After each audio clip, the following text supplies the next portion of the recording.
Good morning. We're at Ayin Beis, Volume 3.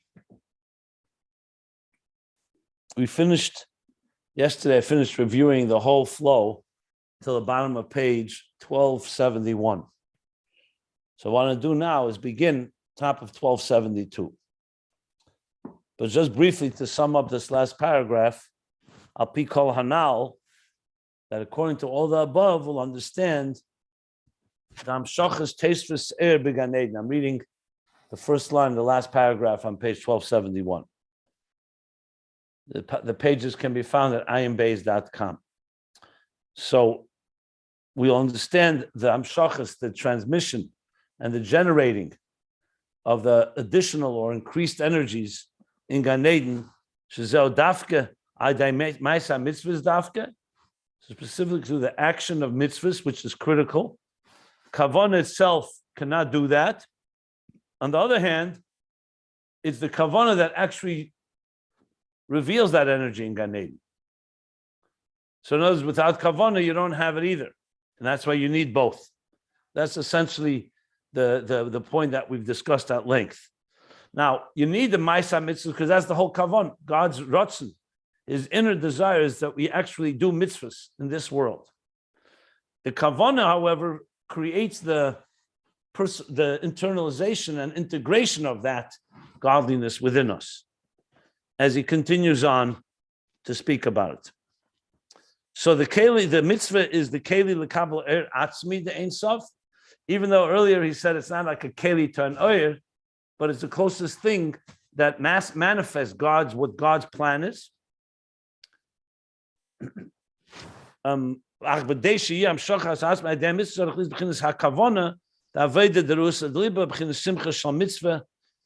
the parenthesis, he says that's the avoid of avarabba b'tainugim dafke. The increased love that comes from delights, the pleasure. Now,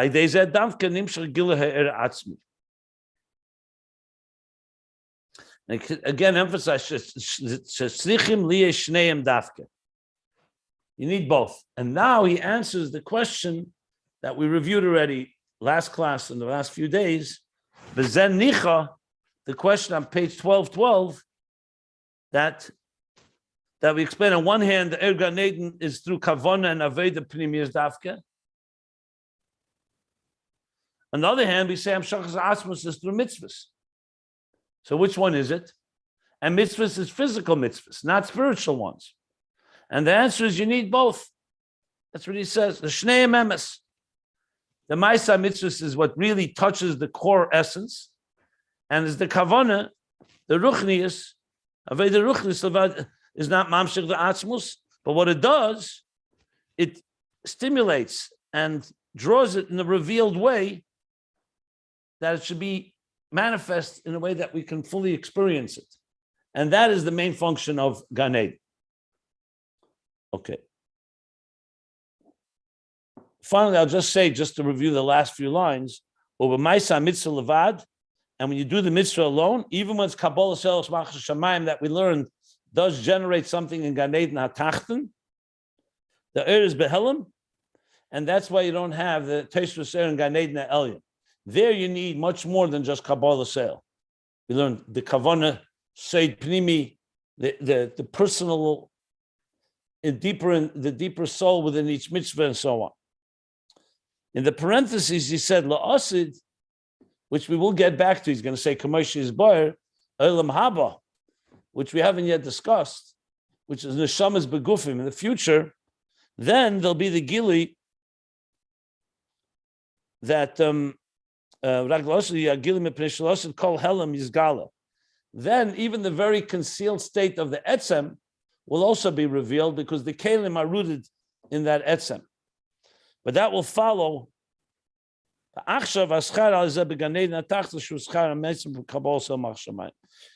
we have that schar somewhat in Gan Eden HaTachten if you have Kabbalah Seil. If you have the other kavanahs, the deeper kavanahs in Gan Eden HaElyon. So we have something, but the bottom line is even the Asad Love, as we're going to learn, has to go through the process of Gan Eden. You can't skip Gan Eden because you need the Eretz B'Kelim. We have to be Kelim containers to be able to relate to that divine energy before we become containers that can manifest the etzem. So you need the stepping stones here of ishtalshus to get to the etzem as well, even though the mitzvah itself touches the etzem.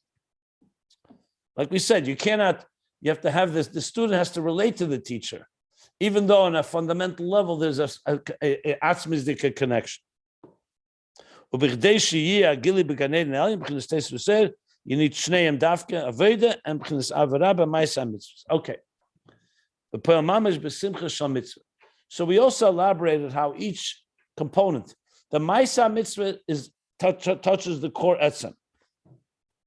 The Kavana reveals it. Simcha Shal Mitzvah also reveals it and also expands the boundaries by breaking through Peretz Geder that allows us to go beyond the regular hierarchy of the structure of Ishtalshus. So every piece of the puzzle is filled here. There's the action, there's the intention, there's the simcha of the mitzvah, and then there's, of course, the action itself is like the keli that's rooted higher than the oir. I should have started with that, but that's the picture. Okay. Now with this, I'm going to begin now, top of page 1272. Because remember, there's still questions that are hanging, namely the question about schar in this world. So the Rebbe Rashab is now going to go back to what we read, what we summed up. If you remember the bottom of page, I just want to refer you to it. Bottom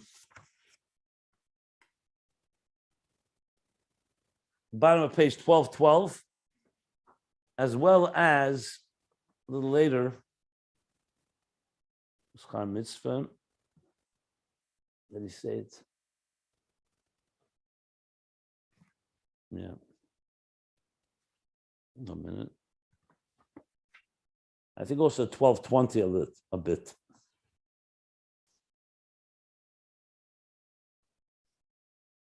Mainly 1212, with a question about reward in this world. Is there reward in this world? Is there not reward in this world? What does it mean that the reward will only be in Elam Haba when we already have Gan Eden? So he's not going to go back to that topic. I just was looking for one thing where he mentioned Schar Mitzvah B'hai Alma. He mentioned it again. I don't see it right now.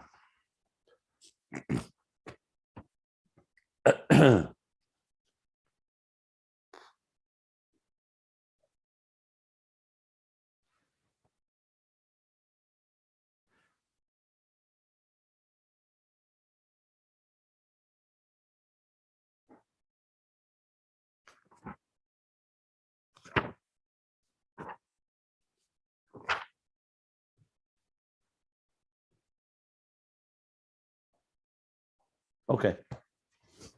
So top of page 1272. Ach lefi hanal. Now, however, according to the above, according to what was discussed earlier, the Yosed ain't moving. It's now even more not understood. The question he asked much earlier on page 1212. The Yosed ain't moving means even more. It's not understood even in a greater way. Masha Omer Razal, Schar Mitzvah B'hai Alma Leka. Razal say that reward for mitzvah does not exist in this world. It's only in the world to come. So according to what we've learned now, the question on this Razal is even stronger. Hari alidei mitzvahs b'kavana b'rusa deliba. We just learned that through mitzvahs, with the intention and with the desire of the heart, nimsha gam ato also now generates also now, not just in the future.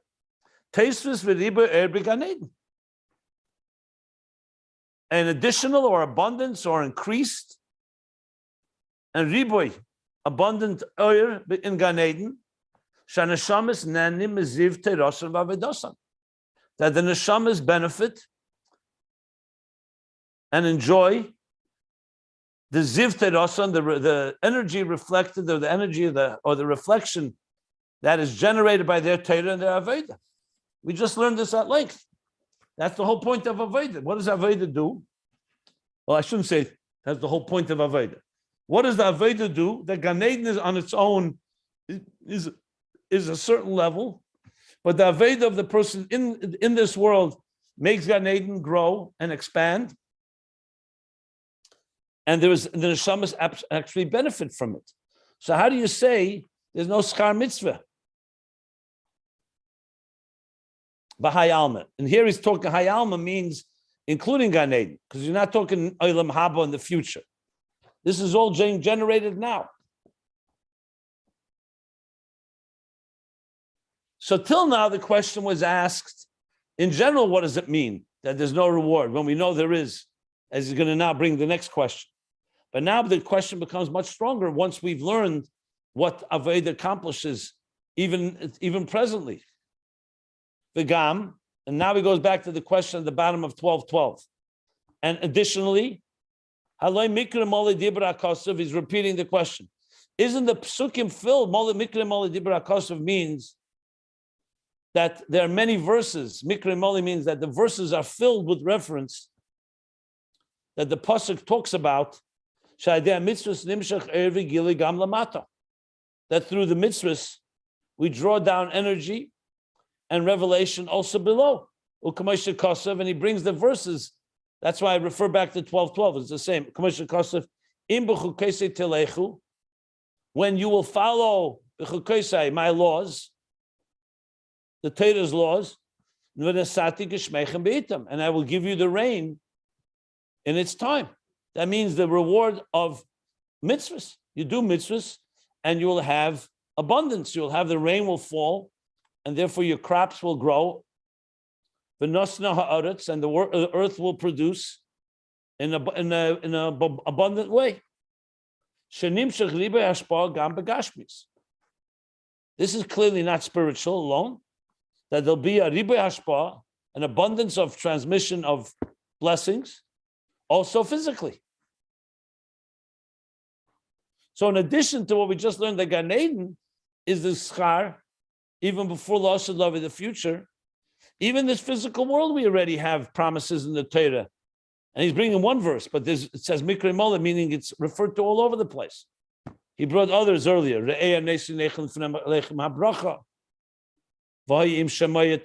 you will listen. All the verses in the Torah that says when you will listen to God, God will bless you.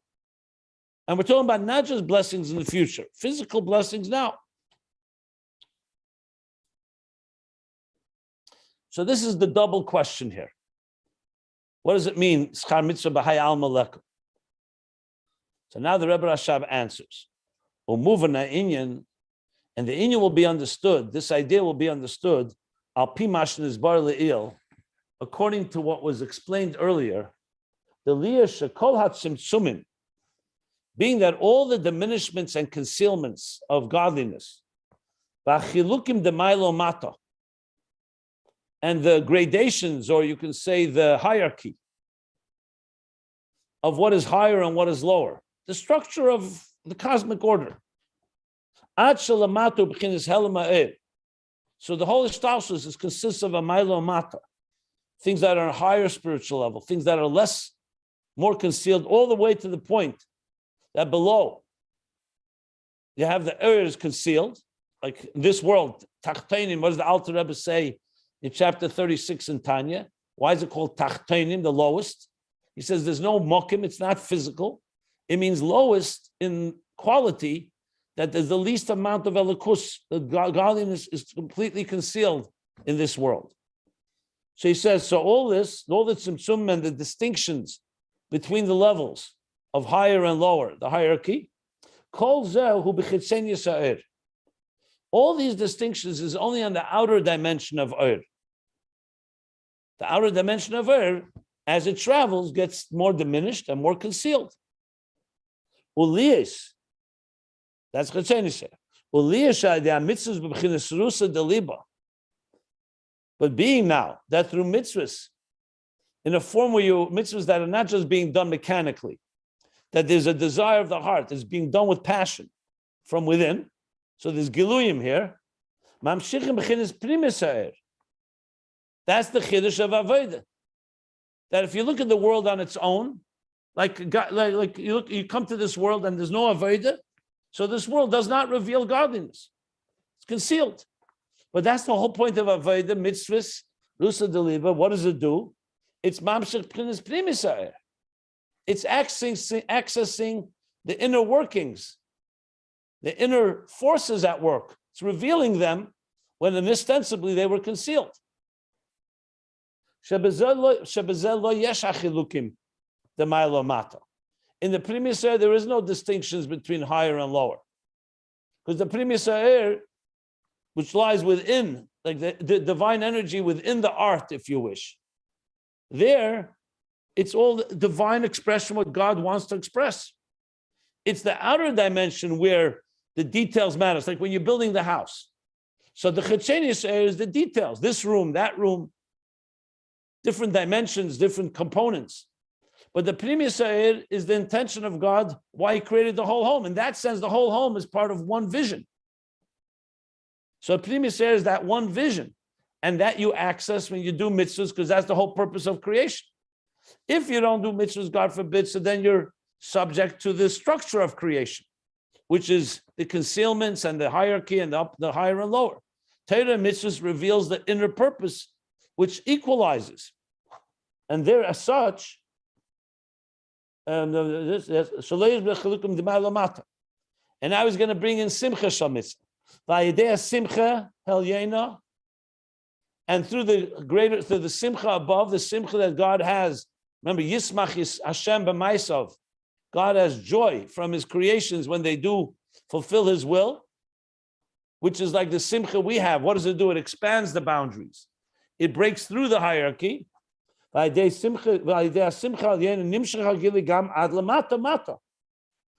simcha causes that in the whole example he gave, that when a person is celebrating a simcha, let's say of a chasana, the king is marrying off his only child.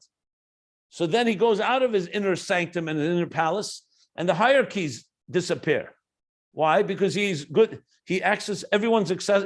Everyone can access him, and he spreads his wings. He spreads himself out to everybody, like we learned at length. The simcha. So nimshcha gili gamad lamata mata. The simcha, the gili rather, the revelation goes down all the way below the regular structure, where the king is in the palace, or in this case, godliness is in his place. Is now comes downward. Why? Because simcha, the simcha peiris geder, because the simcha breaks through all the boundaries, and the infrastructure of the hierarchy. U'kamoshin is bar le'il.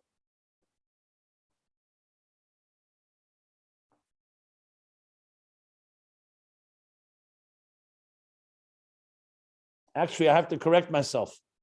I said a move in Ayin is going to be the answer. He's actually making the question stronger. I thought a move in was the beginning of the answer, because now he says Beam Cain.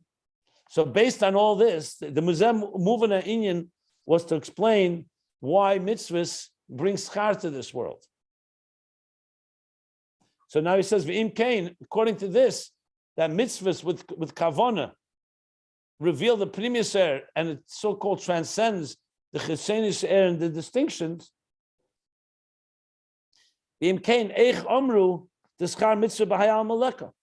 So how could you say that there's no reward of mitzvah in this world?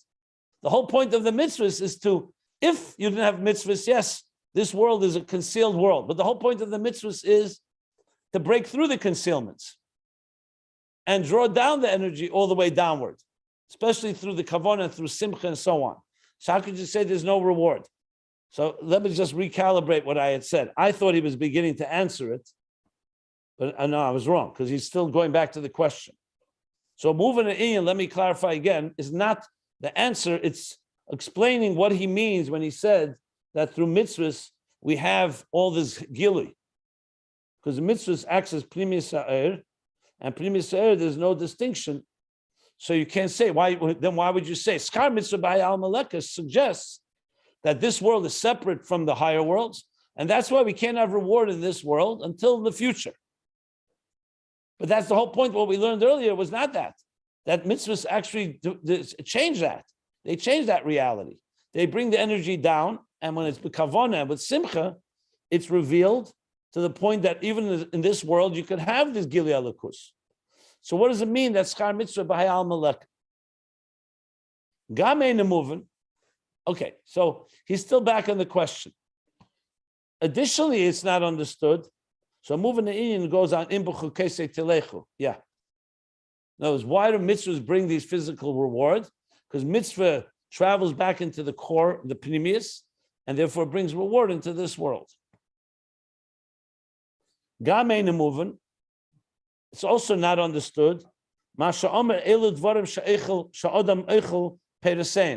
Again, going back to the bottom of page 1212, that these are the things that a person eats of their fruit in this world. And Keren Kayemes, we learned the principle is preserved and for Elam Haba. So what does that mean? So he asked the question then, and he's repeating it here. Ma oisim chilukim but meisa mitzvahs. Why is the Chazal, this Mishnah, making a distinction between mitzvahs? Shari kulam shavin l'teva, b'amshachas ha'atzmos. Every mitzvah is equal. Shavin l'teva is a word expressed in Rashi from Medrash by Sarah, that everything was equally good. All mitzvahs are equalized in that they draw down from atzmos. So why are you saying that there are things that a person has a particular benefit from fruits in this world? And there he says, so why are these distinct? Are all mitzvahs drawing down atzmos? So he's bringing back the questions from back on page 1212. He added to it now based on what we learned, which makes the question much stronger. And he said it two ways. First of all, regarding Gan Eden, and secondly, regarding this world. Mitzvahs absolutely break through the boundaries and draw down this Gili Alakus. So what does it mean, the Schar Mitzvah B'Hai Amalek? Now, obviously, we know that we see in this world, we don't get all the reward. And we'll only be la'asad lavi when we'll get all the reward for our mitzvahs. We look, people have done a lot of mitzvahs in this world. And even if there is some reward, it's not in the fullest revealed way. So that's a fact. But the Rebbe Rashab is concerned here, what's the seichel in it? What's the logic? Why is it that way? So we're going to get to that. Okay. So now he is beginning to go to the answer. Let me stop here if anybody wants to clarify anything that we just learned. Okay. So now he says, maybe when he's talking Schar Mitzvos B'Hai Al Maleko, he's talking about Giluyim. You're giving an answer? No, I'm asking. I'm not giving an answer. That in Etzem, there is Amshacha, but in Giluyim, there are no Amshacha. Maybe. I'm asking. Well, you know what?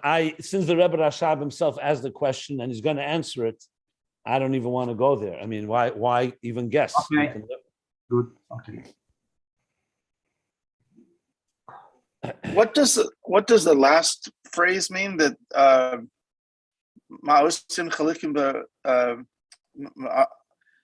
this last say why is the Mishnah making distinctions between mitzvahs that say these are the mitzvahs that you benefit from in this world and not others? All mitzvahs. Yeah, got it. In order to answer this, he says, however, we need to first preface the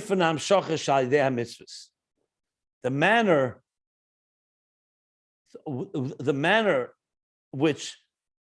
through which mitzvahs draw down this energy. That we haven't discussed yet. We discussed that mitzvahs draw energy. They touch the etzem. We discussed how kavanah brings it into a gilui. But now he's going to say we have to understand the manner of this transmission that happens through mitzvahs. Because now it's known the b'amshachas b'chinas primis ha'oyer. We just said that mitzvahs acts as the inner wiring, so to speak, the inner forces of the oyer. Says this hamshacha of primis ha'oyer that defies or transcends hierarchy. Hagam shenimshach b'chol mokim.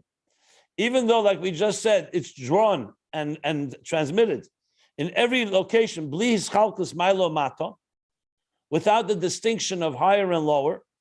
In other words, without mitzvahs, Atzilus is higher than Bria, and Bria is higher than Yetzirah, and Yetzirah is higher than Asiyah. But mitzvahs, because you're drawing from an inner place, like I said, the whole house is one vision of God. He says, so though it definitely draws, like he said, chol makim, without distinction, va'atzmi, hu shenimshach b'chol makim kanal, and the atzmi, the core essence, is now nimshach everywhere, because from the atzma's point of view, there's no difference between a living room and a dining room in the house. They're both part of the one kavanah, and that's what mitzvahs are. They're drawing that dimension. But kol mokim, here's the qualification. Nevertheless, yesh b'zeh chilukim adreis b'bchinis hisgalus v'yis'almus ha'oir. So yes, through drawing down the atzmi, and it's equal everywhere, there's still a distinction between levels in the revelation and the concealment of this energy. Now I know the first question you're going to jump on, 1 second. This seems to contradict what he just said. In Chetzenius Sa'er, there's a difference between level and level. You just said there's no difference. And yet he's saying, even when you're talking with mitzvahs, there's also a difference between levels of how revealed or how concealed the energy is. So just hold, be patient. He's going to explain it.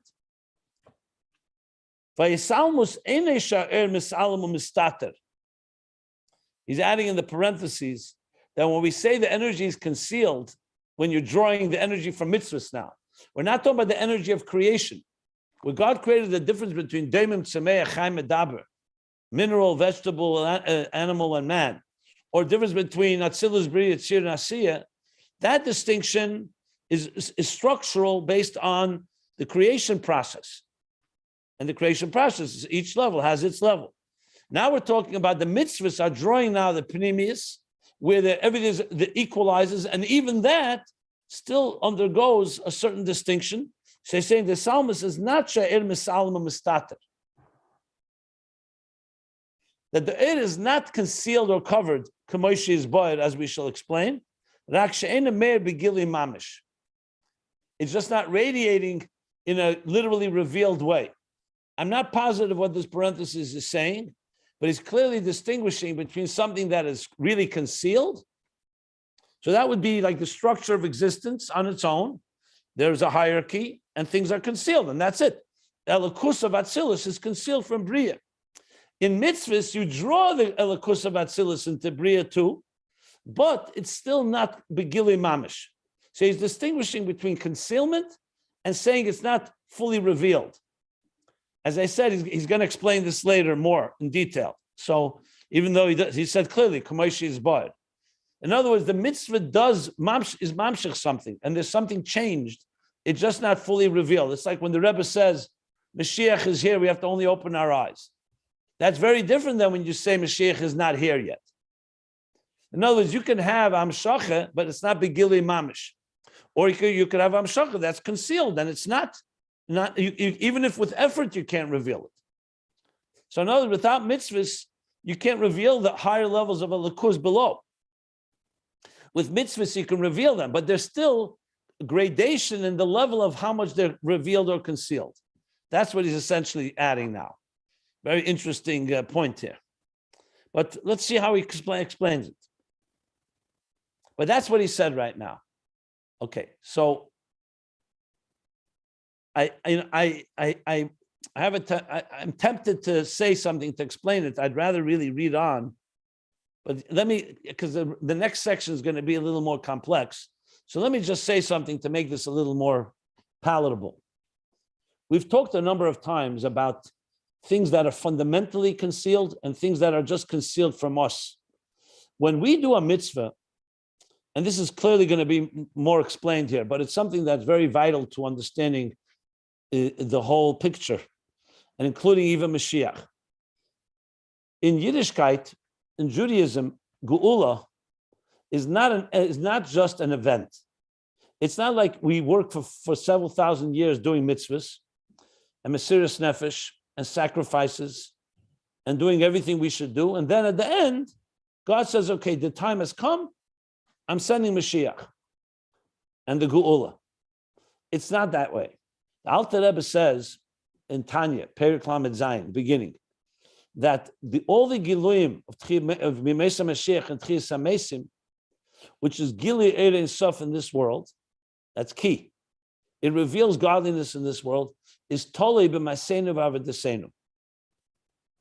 Because Schar Mitzvah, our work reveals godliness. So it's not just you're doing work now, like let's say you work for an employer, and at the end of the day, he pays you. The payment has nothing to do with your work, because you work, that's why he paid you. When it comes to Avodah, Geula is the revelation of the godliness that we generated through our work. So it's not just like a zguli, in your zguli. You do this and I'll pay you. Reward, which is Geula. It's the Geula is the gilui of all the energy we created throughout our lifetimes and throughout history. That's why the example given, the Rebbe brings in this first Basar Legani from the Rebbe Marash. It's already earlier as well, but Rebbe Marash elaborates that when you do a mitzvah, you generate energy. You actually change existence after Matan Torah. You put on tefillin, you take klaf, animal hide, which on its own, before it was turned into tefillin, was something neutral, and you turned it into a dover shel kedusha, chefza shel kedusha, and you're never allowed to throw it out. Sefer Torah, even if it's possible, you have to bury it. You change the physical world. So the question is asked, why don't we see it? Why don't we see how the mitzvah refines the very physical world? So Chassidus answers, it's munach bekufsa. It's like revealing energy. The energy is stored in a treasure chest. So you don't see it, but it's there. At tzaddik, sometimes you see tzaddikim, they said they looked at something and they saw there was a mitzvah done here. Or someone davened here 100 years ago. What are they seeing? They're seeing the inner Pnimiyus Sa'ir that we're talking about, because they have eyes that can see it. Most of us won't see it. If you walk to a place where a tzaddik walked, you're not necessarily going to feel, unless you know, that a tzaddik walked here. Because we are physical humans. The physical world still conceals, but the world has changed. We fundamentally believe that every mitzvah changes this world. Now, the Rebbe points out that when you look at the world today, even technology, the advancements of technology, the freedoms that were experienced, the fall of the Soviet Union, and so many other things are glimpses that the world has changed. It's not by accident that we have technology today. It's because over years and years of refining the world is now able to express a deeper unity that we see through technology. That's why the Zohar says that in 1840 Tovkuf, there would be an explosion of both higher wisdom and lower wisdom. When you see that we are living as Jews free for the first time in thousands of years, literally, you can do anything you want. I'm not saying the world is perfect. There's plenty of problems. But the fact that we can sit and we don't have the gzeres, the decrees that our parents and grandparents had 60 years ago, 70 years ago, even 30, 40 years ago in the former Soviet Union. And going back everywhere in the world is not an accident. It's because mitzvahs change the world, including the nations of the world. And therefore, there are democracies and freedoms and things that make the world much easier to serve God. We have other challenges. We have complacency. We have overindulgence in materialism. Not suggesting we still don't have the Geula. So it's not just that the Geula comes in the middle of nowhere. The world is a dark world and suddenly the Geula appears. The way it's now is that we actually see signs that you can see in the world. You see the drop of violence, the drop of war, and so many other things that the Rebbe talks about. So the Rebbe, with his messianic eyes, can see the process and says the Birurim are finished. That all these thousands of years, we've ultimately refined the world. And we still have the last steps to cross the threshold, open our eyes, recognize it, etc., etc. Receive it, be ready for it. but it doesn't mean it's not there. So mitzvahs create a tremendous hamshacha. They change the universe. The fact that there's still concealment or reveal is not because the limitation of existence, like before the world of mitzvahs, before we did mitzvahs, the world was literally a lower world. It was an unrefined world. Now the mitzvahs have done much of their job, but it's still somewhat concealed. That's why he's saying it's not mis'alam mistater, because there's a fundamental barrier that doesn't allow Asiya to experience Atzilus. That's the hierarchy. That's Shem Elikim. What we're talking here is that it's not fully revealed for whatever reason, either because we are not yet ready for it or we need to still do something. But the point being is that, so mitzvahs are equalized and they bring the Primus Ha'er. The Etzem is here, but it's still levels. And that is what he's coming to point out, why ultimately there's no schar mitzvah in this world, because we don't, or at least revealed. That's what he's leading to answer it. So it's a very, he didn't elaborate as much as I'm elaborating, but this is clearly where he's going with this. I just wanted to say it because before we go further, it can be a little confusing.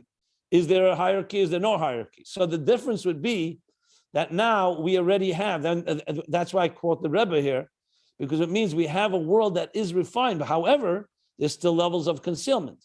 And there's also distinctions between us. But the distinctions are not the fundamental ones in the very hard wiring of existence. It's the distinctions because the Gili is not revealed completely yet. That's what he says here. And that's what okay. I just hope that was helpful, but we're going to learn much more inside. Anybody want to ask anything about what I've said till now? Then if not, I'll read further. It's a little hard to understand because you're talking about atzmi, and if he's saying it's not begilui mamish, that means that there are some chilukim. He says clearly there's chilukim. Look, yeah, kol mokim, to understand. His galus v'salma sa'ir. He says it explicitly. Yeah, but to understand it. Well, I just tried to explain it.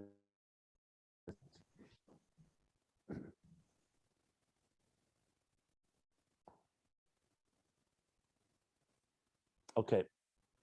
You just said that the schar is not here in the world, like munach b'kusa or whatever. But then you went on and said that we do see the schar here as being revealed in no less violence, more refined world. Of course I said, but it's still not the full geula.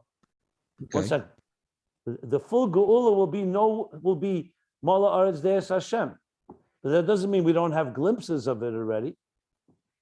What's the contradiction? No, I understand that. I understand that's partially here, but that's a different concept that the schar is put in this retirement fund somewhere. First of all, we didn't say retirement fund. I never used that expression. It's not retirement.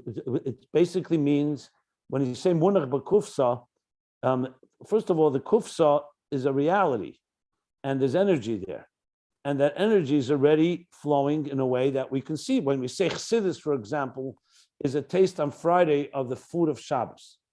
So it's not Shabbos yet, but you're already tasting the food. And the same thing, you see a more refined world than it's ever been, which is all a result of this. Is it the full schar mitzvah that will be la'asad lavi? No, of course not, because la'asad lavi, we say there'll be eradication of everything that's negative. We can't say that yet. So anyway, he didn't get yet back to schar mitzvah b'haya al maleka. I didn't explain that. That we'll see what the Rebbe Rashab says. I was just coming to explain how you can have mitzvahs generate something, even though there could still be in a state of some concealment, not revealed. That's really what I came to explain. The idea what mitzvahs accomplish while still being subject to some form of concealed and revealed, like he just said. That was what I wanted to explain. That the Alter Rebbe Masenu v'Avedesenu changes the world. Mitzvahs are mamshech atzmus. They're even mamshech gilui. Some of it we see, most of it we don't. And they're gradations, but they're different than the gradations of creation. You understand the difference between the hierarchy of creation and the revelation and concealment through mitzvahs? That's the main thing I came to explain. That's the key thing he wants to say here. Like in the beginning of creation, Asiya could not access Atzilus because there were no mitzvahs yet. Now you could access it and you can even draw it down, but it still needs work to fully reveal it. Look, we talk about Matan Torah changing the world. That after Matan Torah, you can now take the physical world and change it. But the fact of the matter, where do we see change? Where do you see that a day after Matan Torah is different than before Matan Torah? The answer is it gave us the power, and it's there now in the wiring. We have the capacity to do so. And when we do a mitzvah, we actually do so. But there's still work to make it full-blown revelation, even in this world, should be literally experience godliness as is before the tzimtzum. We still have a tzimtzum that's affecting here. As he said, the tzimtzum is still affecting. However, it's not a tzimtzum due to purely the creation tzimtzum, but it's a tzimtzum due to the fact that we still need work to really experience this whole equalized divine energy, equal everywhere. Okay. Okay. Is that clear?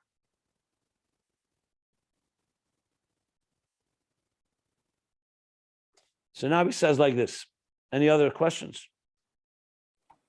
He's still going to answer why certain mitzvahs reveal, Of course. you can the schar more than Of others. course. Okay. Yeah. Of course. This is now going to go, let me see.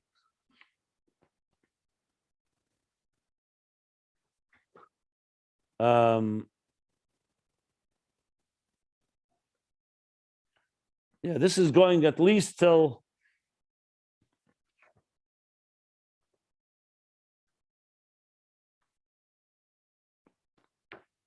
probably another 8 pages, if not more.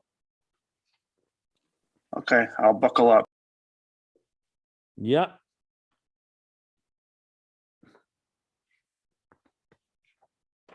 As you see, the Rebbe Rashab is not rushing anywhere. It took 30 pages to get to the answers in Gan Eden. It's going to take more pages to get to the full picture. That's the way it works here.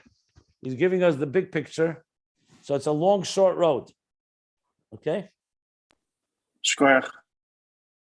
We're just entering now the next leg of this marathon. So he says now like this, Va'inyan hu, the inyan of this is Commissioner's Bar Le'il, a citing now my marim from volume 1. Dibra Masel Ve'idabres Karbonei Lachmi. This is volume 1, page 556. Be'inyan Shema HaChodesh HaYetze Memitzcha Da'ak. Okay. Hey, the Rebbe Rashab is relentless. I have to now introduce what this means. What's the Shema HaChodesh that emerges from the Metzach, the forehead of Adam Kadmon? I'll just read the line and then I'll explain. B'derech Pikiya, in a way of breaking through. Pikiya means when you boikeya, you like pierce something. Okay.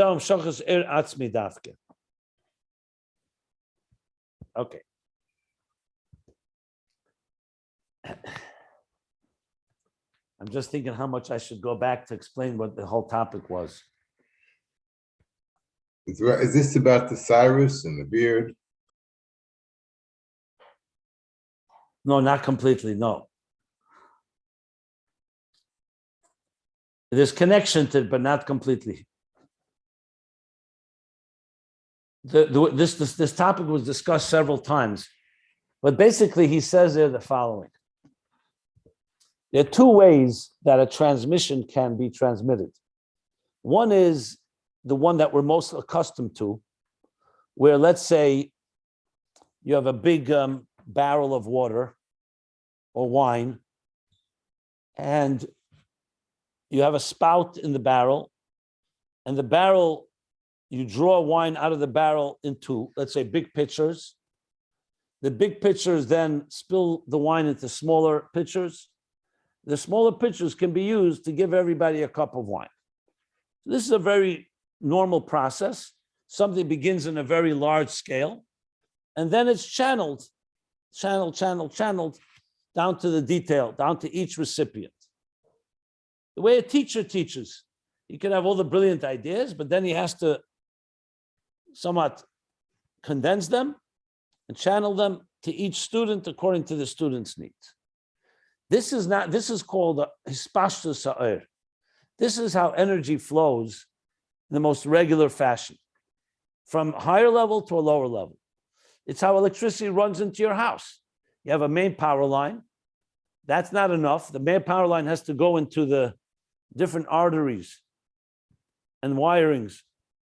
And then they can, each one with circuit breakers, all kinds of other regulators that allow the electricity to enter into your appliances without blowing them, right? Same thing with a water main line. I mean, you find this example everywhere. This is how things are structured. Then there's a thing called a atzmi.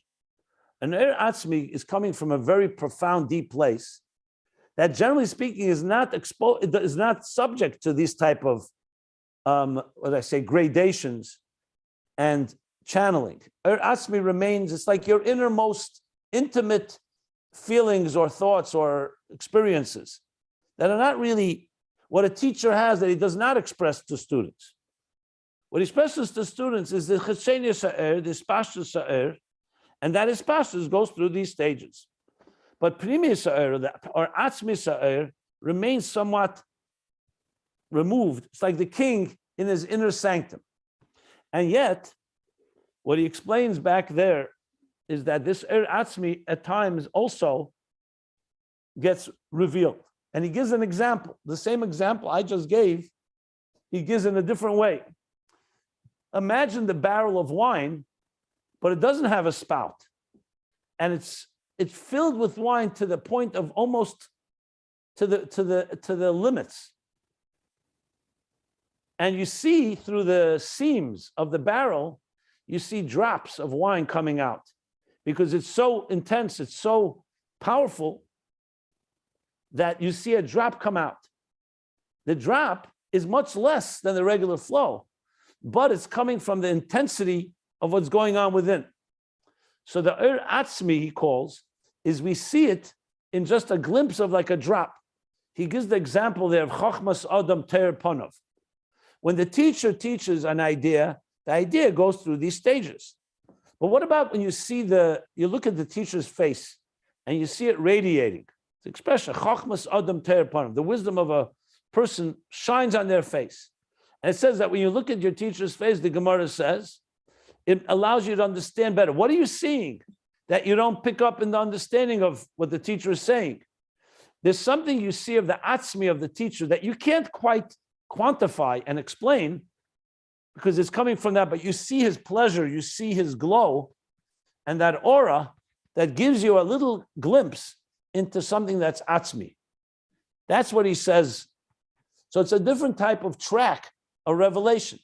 It would be like by Chassidim, when the Rebbe would speak, Farbrengens, okay, the Rebbe is expressing and transmitting ideas in the regular flow, so to speak. But you saw the Rebbe, let's say, on a Simchas Torah, or Rosh Hashanah blowing shofar, or other very special moments, like Ba'emer with the children. There was a glow on the face, and you saw something much more atzmi that couldn't quite be explained, but you see it, and it's undoubtable. When Moshe Rabbeinu came down from Har Sinai, second time, and his face was glowing, they couldn't look at his face. So what was this glow? It wasn't seichel. It wasn't like, you look at the glow and now you understand, but it definitely gave a certain, we call hisamtus, that you see a certain resonating truth through that glow more than even the regular flow. So you need both, obviously, because if you only look at your teacher's glowing face, you're not going to understand the mimer or the inyan he's saying. On the Does other that hand, work on video and Zoom? that's a good question.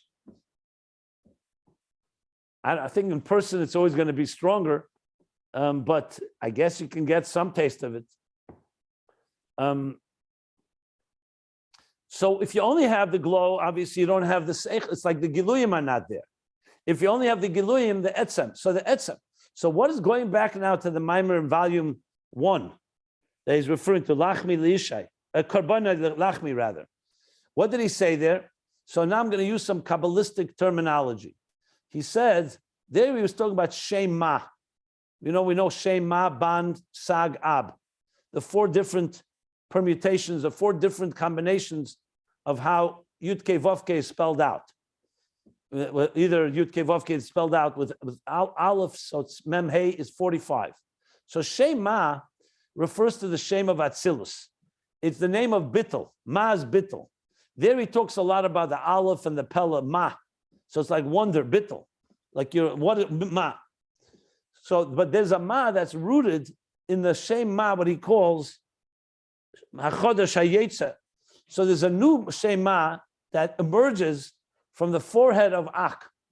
So he speaks there about, for example, the Amshacha that comes from Oizen, Chotem, Peh. Oizen is the ears, the nose, and the mouth. So those are all cavities that reveal a Gilui. But the Metzach is concealed because the Metzach doesn't have a cavity. And yet when you see the forehead of the teacher, you receive something atzmi that you don't receive through his speaking or through the 3 hamshachas of Oizen, Chotem, Peh, which is the ears and the nose and the mouth and the throat. So he says there, the Yetzer, but he says, there it comes only in a form of bikia. It's like the bead of wine that pierces through the barrel. It doesn't come in a regular flow. It's more like not an explosion, but it's like something is very intense, and something breaks through that gives you a sense of something much, much higher. That glow that you don't see quite, can't make fully sense of it, but it's coming from a very atzmistic place. It's similar to when a person, for example, is in very, very deep joy, and you don't really know what it is, but you just see that a smile on their face, or you see an expression of inner delight. So you don't really get it, but it's coming from atzmistic, or the opposite, a person in very deep pain. They won't say, and they're not even crying, but you just see an anguish, or a cry, or an oy vey, something, even just in a minute expression, but in it lies atzmi. Whereas in the regular Giluyim, as I said, it goes much more in a regular flow. So this is called derech bikia. It breaks through. This is only by er atzmi that it works that way.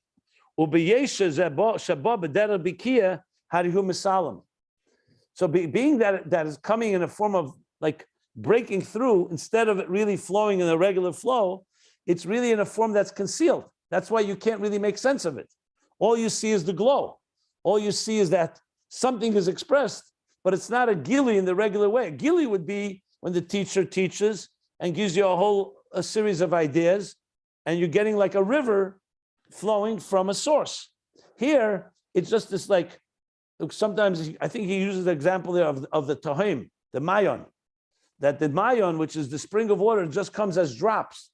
The river is expansive and you can get the whole flow. Here's just a drop, because Atzmi does not express itself in a flow. It expresses itself in almost like a burst. That's a Bikia. So it's a burst, but the burst itself is still fundamentally concealed in a certain way. Not due to Tzimtzum, but due to because it's Atzmi. That's what he wants to point out here. Umeshum Zeh, he says, because it's coming from Atzmi, Yesh Chiluki Madreges B'Shema. There are distinctive levels in the Shema. She Shema Datzilus, the Shema Natzilus, Shema Debriya. V'gam b'chinas Shema Debriya b'chinas Er Atzmi, and also the Shema Briya is also Er Atzmi. V'chem b'yitzir v'asiyah. So on one hand, they're all Atzmi. On the other hand, they're still in a state of concealment. That's what he's saying. You know what? Maybe I should stop here, because this is going to be a little hard for me to explain in just a few minutes. But basically, he's going to come back now and say that so mitzvahs are mamshech atzmi, but it's still in a state of concealment because they are something is there, but it's not fully revealed in that sense. Not due to concealment in the regular flow of things, but due to concealment because it's an atzmi, and it's just like a burst that you're seeing instead of a regular flow.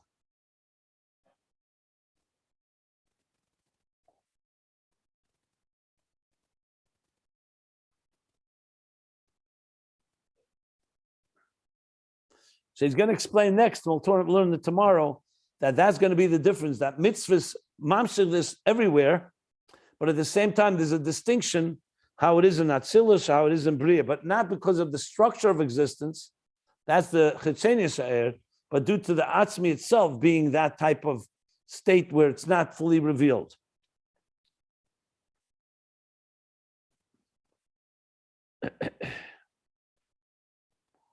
So this is the beginning of a new subject that we're going to get into. So I understand, may not fully understand it yet because he hasn't explained it, but this is the beginning of it. So let me stop here before the end of the paragraph. I don't want to go to the end of the paragraph intentionally because it needs much more explanation. So we'll do that tomorrow. So I'll stop here. Anybody want to ask anything? So he's saying there's something about the revelation of an Or Atzmi that is a Mizkala. It is revealed to some extent, but not entirely. Here in this, we're talking about what is the nature, what is the type of the nature of that revelation of Or Atzmi. That's what he's coming to say? Yeah. Yes. Okay. And yet we can't call it a Gilui, so, even though it's something that trying to explain things that we have benefits in this world. I mean, There's a lot of things, there's a lot to unpack here, because remember, what's really going to end up coming down to this is how Atzmi and Giluyim meet. Like I said before, you can understand your teacher and not necessarily relate to his etzem. You could have the etzem and not necessarily understand your teacher. So really, he's going to come down to explaining where etzem meets Gilui. That's really where this is going. But we're not there yet. Right now, he's talking about how, why schar mitzvah you don't have here, because it's still atzmi, and it's not yet really entered the world of Giluyim. So there is Gilui in the sense, I'm sorry, the Helam here is not due to a concealment because God is concealing higher levels of energy from lower levels, like a teacher would do when he's dealing with a lower level student. Here, the concealment is simply because Atzmi is not subject to revelation, really. So when it reveals itself, it's very much like the glow on the face. So it has an element that you see something, but as I said, this needs to be unpacked and developed, obviously. So he's gonna ultimately explain how Atzmi and Giluyim come and meet, and where they meet, where they don't meet. Remember how it relates to rain, for example. Gan Eden is more Gilui. Olam Haba is more Atzmi. Mitzvos is more Atzmi. Kavanas HaMitzvos is more Gilui. And we clearly know we need both. He says clearly. So it's ultimately going to come to see where these two meet. Okay? Yeah, but at this point, we're trying to explain something that we get in Olam Hazeh, right? I think. No, I will just tell you, we only covered a few lines of around 10-page discussion. So it's natural that we don't get the picture yet. He hasn't yet developed it fully. So you can read ahead, but he hasn't spelled it out yet. So it's fine. What can I tell you? We just can't read it all in one shot.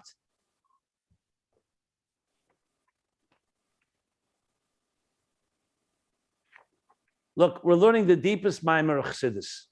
Ayin Beis. It doesn't get more profound than this.